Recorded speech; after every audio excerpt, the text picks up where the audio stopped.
Hey there. Before you are about to dive into one of the episodes from our maternal mental health series, make sure that you have subscribed to our podcast on Spotify, the podcast, or wherever you get your podcasts. If you like this episode, we would appreciate if you spread the word and recommend or even forward this episode or the whole podcast in general to another parent or to anyone who you think should be listening to this. If you find yourself asking, how can you support us? The easiest way to do this is to give us a follow on Instagram at Damn Parenting Podcast and to rate us with 5 stars on the platform that you're listening to this. We hope you know you're not alone on this parenting journey and you enjoy the following episode. Let's get started. Hi, and welcome back to another episode of Damn Parenting, your English-speaking parenting podcast. As always, we're your hosts, Eva and Maren. And we are coming today with our final part of our maternal mental health series for the month of May. And today we are blessed to have Harriet with us. Hi, Harriet. Hello. Thanks for having me back. We're delighted to have you back. Harriet was with us on episode 16 as one of the finales of our whole Giving Birth series, where we had spoken to verloskundiges and kraamzorgs, gynecologists, and Harriet herself is a postpartum doula. So she was able to join us and give us her insights of her year's experience of what can help, any insights and suggestions and things she's experienced herself. But now Harriet is here joining us as she welcomed her own baby back in February. And now she's hit her 3-month, 4th trimester essentially is now complete. Although it's never complete, is it? So we're having Harriet back now to have a kind of check-in and to see how things have gone for her. Was it what she expected? Was all her experience and work experience of working with other families as well? Was that something that actually aided her, contributed to a more joyful and easier experience of this postpartum period? So Harriet, how are you? I am really, what a question. I'm good.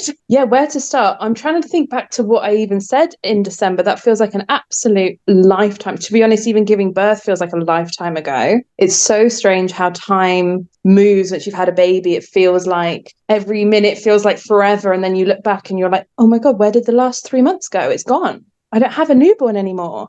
He's not in newborn nappies anymore.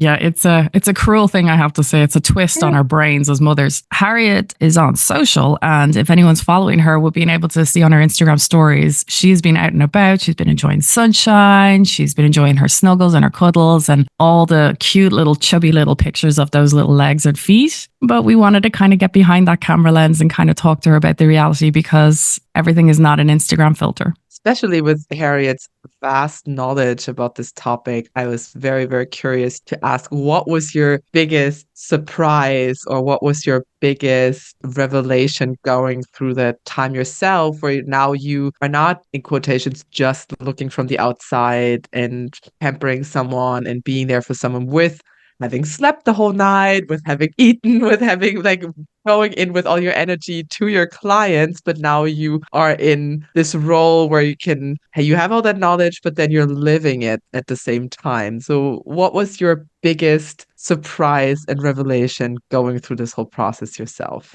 Well, 2 things I would say. So as a postpartum doula, I normally come in, people have their kraamzorg, so the first week is done and taken care of. And then I come in and things are not necessarily settled, but between day 0 to day 8, that's a phenomenal difference.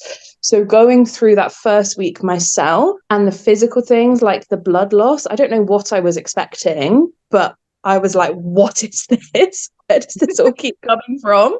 Am I still alive? Is there still something in me? Literally, my husband wouldn't let me sit on the sofa for about 2 weeks. Oh, you didn't put the plastic down around you? No, I was relegated to our bed. Oh, that's good. Which was also good. It was also the place to be. Well, you should be, right? Yeah, exactly. Yeah. Or I think if I sat on the sofa on a towel or something, just in case, because you never know. It's always when you're least expecting it that you have a little leak. So yeah, the blood loss and the initial days of breastfeeding, in terms of the physical discomfort of when your nipples start to toughen up and get harder and get used to breastfeeding, that was really quite painful, to be honest. And the other thing, again, about the breastfeeding, we all talk about how, I know very well it's not something that comes naturally. It's a skill that needs to be learned. So I was kind of prepared for the worst, but things went pretty well. But still, even if things go well, the mental load of trying to keep up with breastfeeding, I was absolutely blown away by that. Just a whole day. It consumes your whole day. And this you're like, preparation, then the down, feeding. so you need to feed in 90 minutes. I've started with the left breast, so next time the right breast, and I've done across the body. So next time I need to do under the arm. And oh, now my shoulder hurts because I'm not in the right position. And oh, now I'm leaking. And oh my gosh, that was a real, it's just, yeah.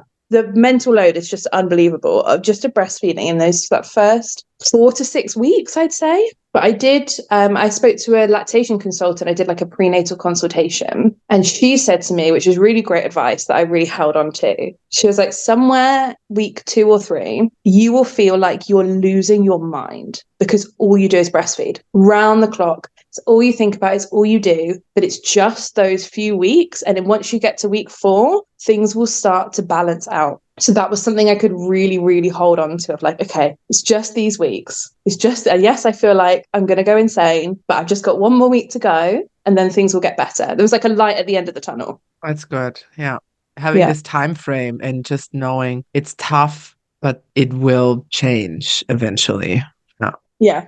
So you had a pre-lactation consultant, basically, like you spoke to. Did you speak to anyone else before you gave birth about anything else? Not really, because the breastfeeding was the one element that I was a little bit, and I was like, I've got lots of little bits of information, but I needed someone to like sit down and kind of like almost brainstorm and put a breastfeeding plan together, which is something I would really recommend to anyone, is not just a postpartum plan, but put together a breastfeeding plan. Think about what your goals are, what's important to you, and how you're going to achieve them. So for instance, my goal was to do 3 months breastfeeding and then maybe start to introduce some bits of formula, which actually didn't happen. We introduced formula a little bit sooner, but I'm perfectly fine with that. But it was just good to have. And now I've hit that 3-month mark. And I feel like I've really achieved something. I'm really celebrating myself this week because I'm like, I did it. I hit the 3 months of breastfeeding. That was my goal. Awesome. That's yeah. I have to say, I still have my own. I still 3.5 years later still have breast milk in my freezer right now because I hit my goal as well, and I still had a little bit left over, and I still kept it going. Yes, there's something to celebrate for sure. Yeah, definitely. Yeah, the other really rewarding part of breastfeeding I found was when your baby starts to develop like the little pudgy hands and those leg rolls and wrist rolls, and you go to the consultatie bureau and they weigh them, and you see that they've grown. It just felt so satisfying and rewarding. All that work, all that like discomfort, all the 2 a.m. feeds, I was like, absolutely worth it for those moments to see how well he's growing. So crazy, right? When you realize that everything that this baby has put on, weight, growth, everything is coming from you. This is such a crazy revelation to me when I realized, I was like, I fed this baby. This is just because of me. Like when I realized that, when I saw that in numbers, when I saw the difference, then of course also in photos from the beginning, and then 3-4 months in, I fully then started to understand, what does it mean? Like, what am I doing here? That was like really, really cool to see, like, wow, I can do this. Like, I am making sure this baby grows. This is really, really cool. It's amazing. But oh my God, the breastfeeding appetite is something else. I cannot stop eating. It's all day long. It's all I do. Did you order Domino's by any chance? We've ordered so much takeout. Yes, we've ordered many Domino's.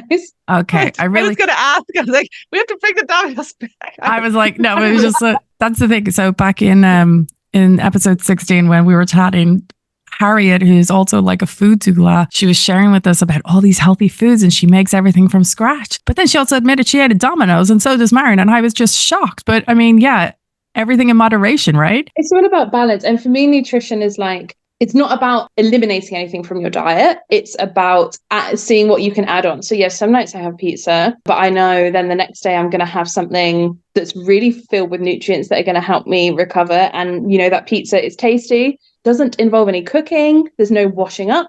It's easy, it's enjoyable. And that's all important as well. Exactly. Make it easy for yourself. Exactly. If you think about it, when you did your breastfeeding, that's very consuming. So you had your partner there to help you. One of the things you did speak about in the episode previously was you talked about guests, having visitors coming over. And I think your suggestion back then was not to have anyone coming around until 6 weeks or so. Can you let us know what happened with your visitors? What we decided was, obviously, like, the grandparents want to come and meet the baby. And I don't have, my family aren't here, but I have a couple of very, very close friends who are, like my sisters. So they came to visit, grandparents came to visit, and that was kind of it. But we were really clear with them from the get-go. So they didn't, they came in, they didn't have any expectations. They didn't necessarily ask to hold the baby. They just wanted to be there and help out a little bit. So that was really, really nice. And then I did really notice a change, I guess, around the 6-week mark. I was like, okay, now I do feel ready. At some point, you want to like show off your cute little baby. So at that point, then we were like, okay, now like more extended family members can come, but that feels more like hosting. So like I was excited to have people, and then they would come and you have to make them, coffees, and well, you don't have to, but we made them coffees, and you sit around, and then they leave, and I'd be absolutely exhausted after they left. So it's like the two sides of it, being really nice to see some new people, some different people, wanting to show off your baby. But then afterwards, I was just absolutely exhausted. So then I, want to go to bed for the rest of the day. Speaking of which, when we were trying to lock down this interview, you were like, I go to bed super early. What time are you going to bed at? Like 8:30. Okay. And then what's the next feed then? How does that work? I am blessed with a baby that sleeps really well. Like, I feel bad talking about it. So we feed at 8:30. He goes to sleep at like 9ish, and then he wakes up sometimes at 4, sometimes at 6. Nice. Okay, Yeah, so already good. It's like 7 weeks, which I didn't even know was possible. I was so braced to like be up all night. And yeah, if you have a baby that has a relaxed temperament, he's just been a great sleeper from the get-go, which is why I've been able to like get out and about and enjoy those nice walks and really enjoy all the contact napping and stuff like that, because it's just so much easier when you get a good sleep. That's amazing. Yeah. So I have a couple of questions for you. One, did you have a doula for your birth? I did have a doula for my birth, and that was amazing. So I did give birth at home in the end, which was what I've wanted to do for years. And then right towards the end of my pregnancy, it looked like it was going to go away because there was something with his heart, but that then resolved itself. Nothing serious, but they just wanted extra monitoring. But that resolved itself like right at the very end of my pregnancy. So we managed to have a home birth. I had my doula and my midwife, and then there was also a student midwife. And it was like a really full house. Lovely, it was a full house. Everyone like vibed with each other, which was really nice. My doula and my midwife at some point were just off in the kitchen, like having a good chat, and I was in the bedroom getting on with it. Okay. So yeah, that was amazing. And then it meant having a doula meant that, because obviously midwives, their shifts end. So I gave birth at like 6 a.m. And then my midwives had to leave because they'd been on all shift. But having a doula meant that she could stay a little bit longer. So she helped fill the gap between me giving birth and the Kramzorg arriving. So she stayed until my mother-in-law came a couple of hours later, and then my mother-in-law sat with us for a couple of hours until the Kramzorg could come. So we had the full day, that first day, someone with us all the time, which was really, really nice. Nice. Yeah. And then did you have a postpartum doula? I didn't have a postpartum doula. I know. I had an agreement with my doula that I would, maybe we'd plan some days in, but then I felt like I didn't need it. I think because like I said, my baby is very relaxed, he's very easygoing, and I was so well prepared. So and my husband had a whole month of work. Wow. Because of course now there's that extra paternity or parental leave. So he was at home for 4 weeks. And then he did a couple of weeks of working 3 days, and now he's in the office 4 days a week. So with having him around and having him at home, I felt like I had plenty of support. And then the next part is food. Yes. Now, in fairness, you were cooking up an absolute storm throughout the whole month of January, I think. So how did that work for you? Did you actually just cook all your food and have it ready for you guys as and when needed? So first of all, my husband's a really picky eater. So I was like, I'm not cooking for you. You're on your own, my friend. I'm going to take care of myself. So I prepared I think I had like a couple of breakfasts. This is what I've learned, is that you can make porridge and freeze it. Yeah, it goes a little bit, when you defrost it, you have to defrost it in a pan because it goes a bit lumpy. You have to like give it a whisk. But it actually worked really well just to have something that we could roll out of bed and just pop in a pan and heat up. And then maybe 4 or 5 main meals that I prepared. And I did, so for instance, I did like beef stew. So I had that bit made, and then I bought the microwavable mashed potato from Alba, so I can pop that in the microwave. It's nicer than you think. Sorry, you had a good balance.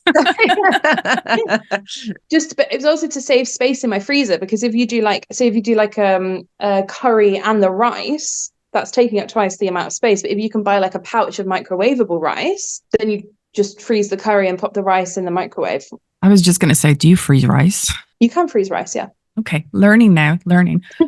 Okay, so you can freeze all grains, and if you want to warm up your rice, just sprinkle a little bit of water over it, and then put a kitchen like paper towel over the top, and then put it in the microwave, and it will steam a little bit. Oh, like pasta then? Yeah. Oh, okay. Some cooking tips. Yeah, cooking tips with Harriet. Okay, so you had your doula, you didn't have a postpartum, and you already prepped your food. Your husband had a month off, and I mean, luckily you had also a very relaxed baby who, you know, meant that you were able to kind of survive, because most people, as you know, in your own profession, you know, have very tough nights until you arrive the next day, and then you're able to take over. So, I mean, and there's some things that you with baby sleep, I just think you can't control it. If your baby has reflux, if your baby has colic, if your baby is like a Velcro baby and they want to be on you all the time, or lots of babies are very sensitive when they're asleep, you can't change that. And people completely understand why, because obviously you're desperate for a good night's sleep. You can drive yourself insane looking for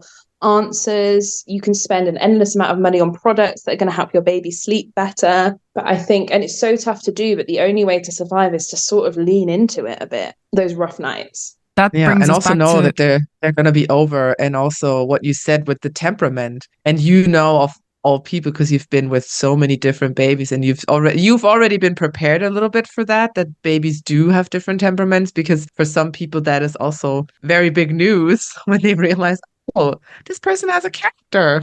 Yeah. So that's, I guess, a good thing to know. Yeah. But that is also incredible that they already have such a personality when they're born. Like, how amazing is that? They're like 2 days old and he's already like, my baby is, I'm really impatient, and so is my husband, and he seems to have picked up on that. Like, if he wants something, he will let you. He's one of these that go from completely calm to like wailing his head off in like 10 seconds. Okay. So there you go. It's going to take after mom and dad then, after all. After all, yeah.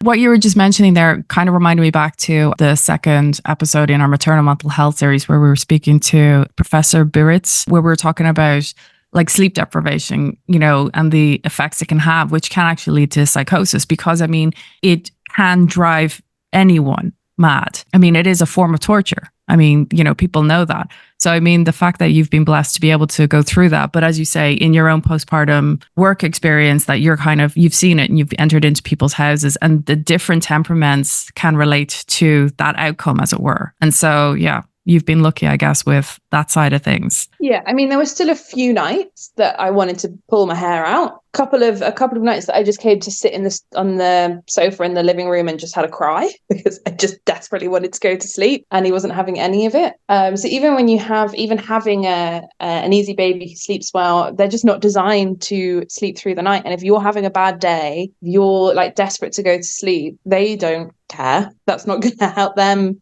sleep any better. So I say we have an easy baby, and I say we've had a really easy time, and I think we have done. But I think that's also because I was so prepared for the reality of it. That doesn't mean that there weren't moments in there that I really, really, like I said, just wanted to rip my hair out and have a big cry. So I think that's going to resonate with everyone. What was the biggest shift for you personally when you really became a mother? Like, what would you say was for you the biggest change in your personality or your personal life? Of course, there's a baby, but what was there like one aspect where you really noticed, okay, now this is really completely different now, and this is the permanent change and I have to adjust to this particular part? Or was there one thing or a couple of things where you said, okay, this is really like, this is what they mean with this big shift, and this is what they mean with this big change into this new role? Yeah, so I haven't noticed that my personality or that I have changed as a person, but of course I'm only 3 months in. I think that's only something that becomes clear when you're like a year down the line, that I'll look back and I'll really be able to see how I've changed as a person. But the biggest shift for me, somewhere week 1 or 2, I remember having this conversation with my own mother of like, it's so hard when all of a sudden overnight your schedule is no longer your own. You can't, especially when you're breastfeeding, you can't eat when you want to eat, you can't go to bed when you want to go to bed, you can't even go to the toilet when you want to go to the toilet. Like everything revolves around this little baby and everything that they need. And that's something that I found really hard, because even, you know, working with babies, it's not the same because it's not 24/7, of course. So to 24/7 not be in control of your own routine, that felt really difficult. But obviously, as the weeks go on, I feel like every week he's awake a little bit longer. He goes a little bit longer between feeds. So like every week it feels like it gets better and better. But that first week, that was really hard to adapt to. And the second thing is, so I mean, I've been talking about it a lot on Instagram. Like, we love to contact nap. I've loved every second of every single contact nap. All parents talk about how it goes so fast, and I as well. I'm like, these last 3 months, it's been a blink of an eye, and I've loved all of the cuddles. However, if you're contact napping, that means me and my husband have not had 5 minutes, just the two of us, for 3 months. And that is quite tough. That was actually going to be my next question, was how is it with your partner? Like, how is that now being parents together in a new role? So it's kind of been fine. And I feel like now we're at 3 months, the sort of cracks are starting to show. Because the first weeks, it's just pure survival. And now we're realizing, I don't know, like we don't have time together. We're not as connected as we once were. Like, people talk about going into the roommate stage of your relationship. And I feel like we're just now entering that, because the first week or 2, I felt like, oh my God, I've never loved you more. Like, this is the best time of our relationship. And now we're definitely going through that shift into like, yeah, we're roommates. We don't have time for each other, and he's back at work, but I'm at home with the baby. So we just are living very different lives and on different schedules. Like a week ago, we were finding things really hard, but we just, you know, talked it through to be like, okay, this is what's happening. This is how we both feel. We don't really have a plan or anything. I think it's just sort of, it will get better with time. But yeah, it's definitely going into the roommate phase now. So I'll have to see how that goes. The good thing is that you are aware of this and you don't see it as a problem, but you see it, okay, this is happening. We're keeping an eye on it. We're in contact. We're communicating. So I think this is like the biggest advantage and the biggest gift that you can have when you know what's happening, but you don't think it's a problem because you know about the reality of things. And you know, okay, this is also a phase. You have to just see how long is this phase and will it turn back, or how are we going to then readjust? Like, how do we find the new family? Because now you are a family and this has to then grow, and your relationship will change, because there's also then going to be the parenting relationship that you two have, and then there is your romantic relationship that you two have. So this is like also these balancing these two identities with your partner is also very, it takes a lot of work to really then also see, okay, this is now my partner being the father and the parent, and this is now my partner being my partner and my lover and my soulmate and all that. So this is also interesting when you see these new characteristics pop up, or these things where you're like, where is this coming from? Positive and negative, like both sides. So yeah.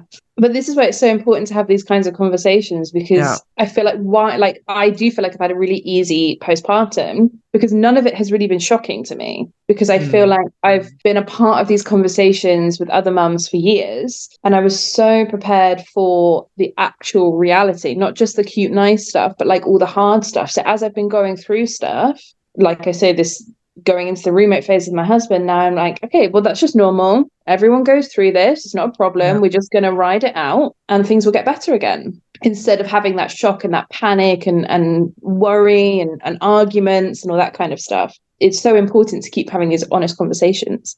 Yeah, indeed. And it is one of those things that, I mean, you having got through it, as you say, like you've you're aware of everything that's happening. Whereas some first-time mothers probably don't even have the interaction with newborns in general. Maybe they might be the first of their friends. And so they really are overwhelmed with what can actually happen. Yeah. And what blows my mind is how people do this without having a Kramzorg. Our Kramzorg was an absolute legend. She was amazing. No way we would have survived without her. Like, and having that for that first week just sets you up for absolute success. And you can kind of, like with the breastfeeding, we solved some problems before they even really became problems, because so he dropped too much birth weight in the first week. And then we realized that I'd been cutting his feedings off too short. And without her help, that could have gotten bad. But we figured it out before it became a problem, and we solved it, and there was no stress and it was all easy. It's just, the crumbs are amazing. The smile on your face definitely says that for sure. Yeah. Yeah, I think the other question I guess many people are going to also want to know is, how have your visits with the Consultatiebureau been? Fine. Yeah. I mean, it's just, that people kind of can get scared off, because when you join certain WhatsApp groups or Facebook groups, people can be quite appalled or giving their very negative experience. And it's usually down to like comparison of back home, like this would never happen, or back in my country, this would never happen. And this kind of drives a lot of anxiety.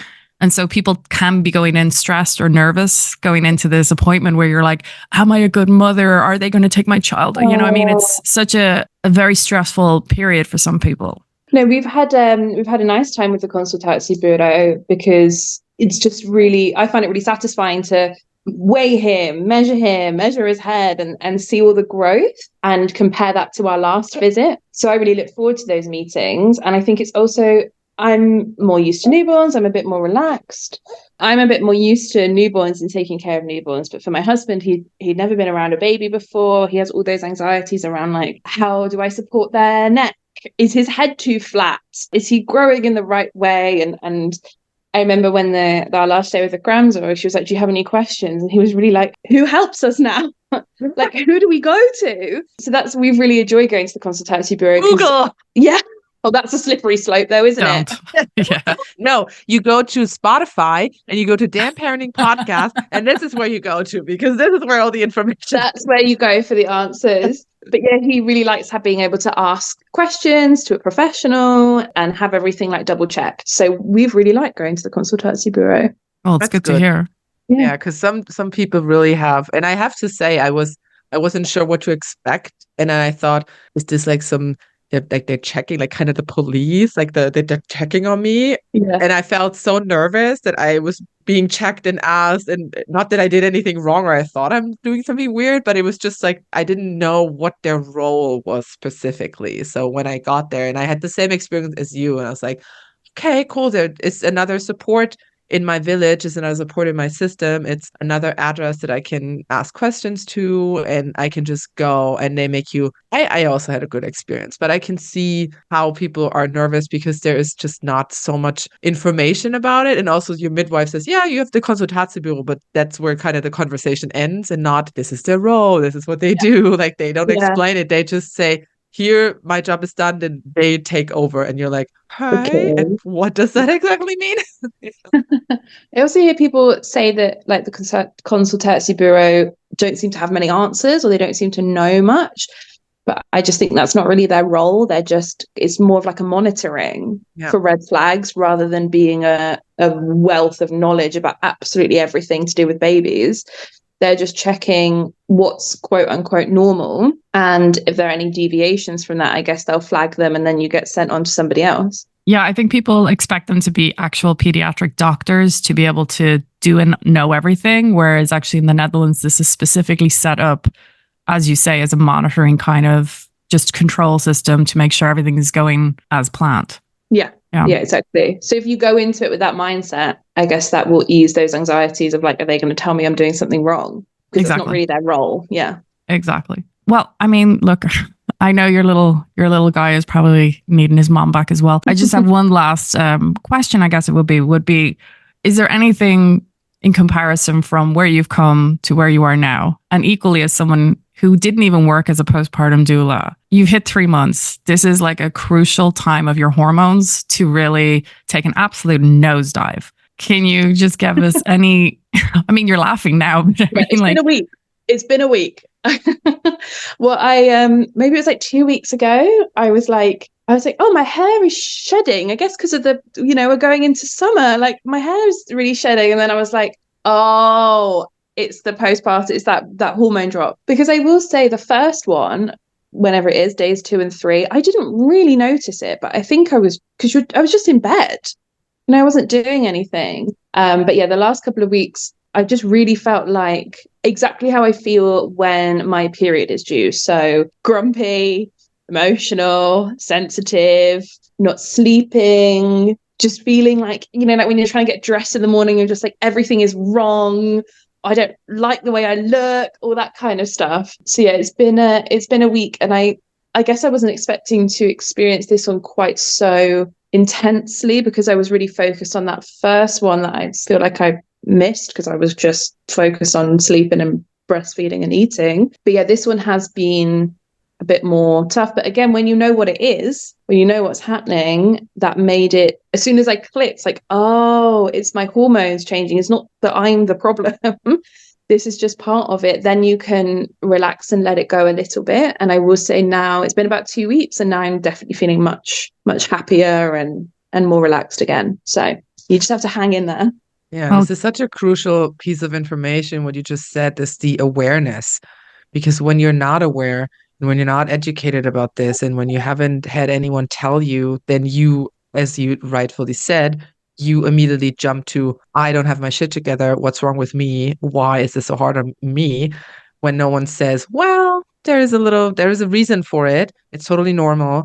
And like you said, hang in there, be aware of it, and don't lean into it, but be aware of it and know that it's also going to change because it's an adjustment. And I'm so happy that we're having this conversation to spread more awareness about this and about the physicality of things, and not just the psychological effects of becoming a mother and all that, but really like this is happening in your body, and this is going to continue happening, and you will have these feelings and these dips and these weeks and all that, and knowing that your body is a huge part of that. Well, I was just going to say, it's also a case of just remember the fact that like your body goes through all this, but imagine like what it's done to create that baby as well. I mean, I still can't get it into my head how we are able to create a little baby in our belly. Like, it's just so mind blowing. So all these after effects, psychological, physical, emotional, hormonal, like everything, it's like, yeah, it kind of makes sense. I mean, if I'm able to create an actual human being, all this kind of stuff, yeah, I guess it's part of the process.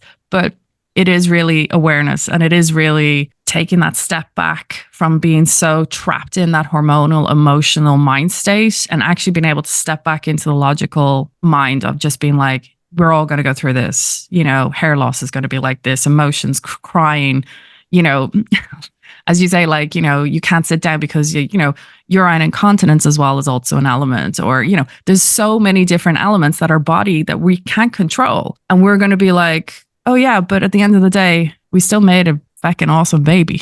A human being, yeah. Yeah. And when you're in it, like any stressful experience, when you're in it feels like it's forever. And I feel like that's so important to talk about. It feels like this is going to be your life forever. And you'll never get your head above water again. But now I'm 3 months, I'm looking back, I can barely even remember the last 3 months. It's flown by. Any difficulties have just felt like a blip. Has there been phrases, by the way, anyone said to you to help you get through these 3 months? Just anything encouraging, I guess. Any compliment. Like the best thing was when one of my best friends was like, he's so lucky to have you as a mum. That really, and she's the only person that said that to me.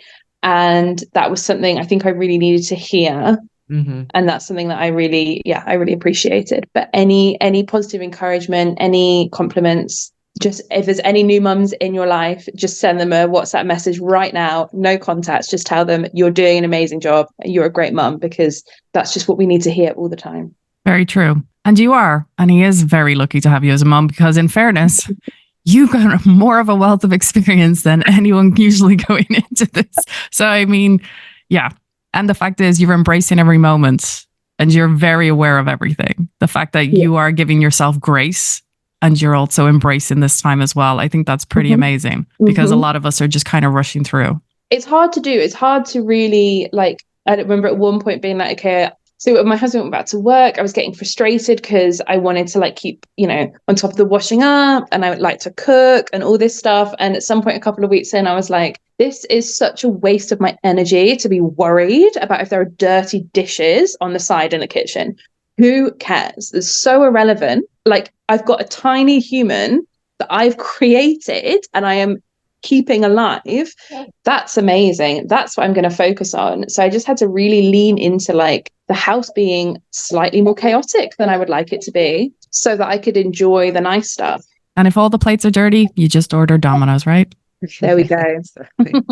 Thank you so much, Harriet, for giving us an inside scoop on the reality of things and sharing your experience and your wisdom with us. And I hope this resonated with anyone who is currently pregnant and is expecting a little one, or is in the midst of the newborn phase, or also can, like even I, blissfully look back on these days and think, now that you're talking about this, now I remember. Because you will forget.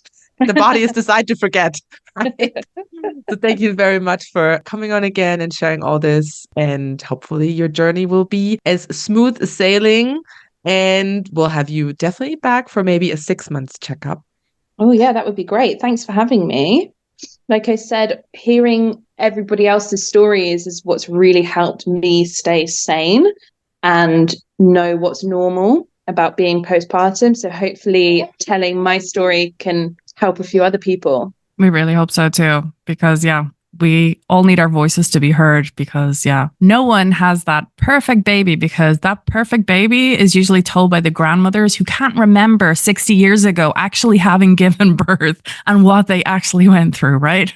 Yeah. It is funny watching the grandparents. You'd think they know how to take care of a baby, and my mum couldn't figure out how to change a nappy. I still find that hilarious. You're like, nothing's changed. It's still the same design. Yeah, it's not rocket science, Mum. Anyway, even he's laughing about that one. Little guy. Well, thank you again so much. And thank you also for closing our maternal mental health series, because we felt that this is an amazing way to be able to end it with your truth, your story, and your experience, especially your professional background, being able to really give us a truthful insight into what's been going on with you. So thank you again, Harriet. You'll be able to find Harriet's details. Nourish and Nest is her Instagram feed, and we'll give you some notes as well you'll be able to read up on, because Harriet is a wealth of information as well. Thank you again.